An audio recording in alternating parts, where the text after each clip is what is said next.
নমস্কাৰ ৰাইজ, আপোনালোকে কি বস্তু এইটো চিনি পাইছেনে ৰাইজ? আৰু এইটো হ'ল লাইট, এটা লাইট হয়।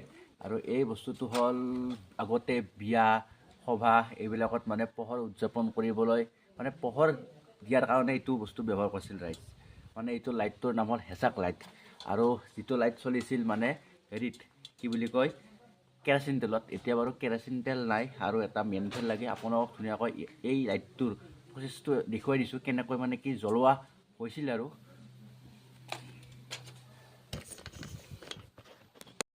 ৰাইজ এইটোৱে হ'ল লাইটটো। আৰু এই যে দেখিছে অহন্দি মানে তেলটো ভৰাই, তেল মানে ইয়াতে কি তেল ভৰাব লাগে জানেনে? কেৰাচিন তেল। আৰু এইটো হ'ল হাৱাৰ পাইপ, মানে এইটো এনেকৈ হাৱা মাৰিলে এতিয়া মানে অলপ বেয়া হৈছে। এতিয়া মানে হাৱা মাৰিলে বস্তুটো ইয়াতে পিন আছে, এই যে আপোনালোকে দেখিছে অহন্দি তেলটো আহে, ইয়াত দেখিছে ইয়াতে তেল অহা পাইপ, মানে লাইন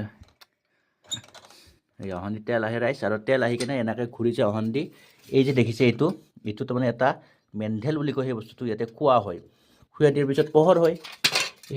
এই বস্তুটো এই হ'ল প্ৰচেছটো, গম পাইছেনে ৰাইজ?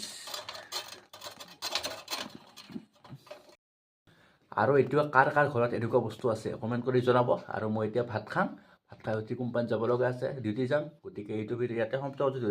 যদি ভাল পালে লাইক কমেণ্ট শ্বেয়াৰ ছাবস্ক্ৰাইব কৰি দিব। অন্য এটা ভিডিঅ'তে লগ কৰাৰ কাৰণে আজিলৈ এৰিছোঁ। বাই, ধন্যবাদ, জয় অসম।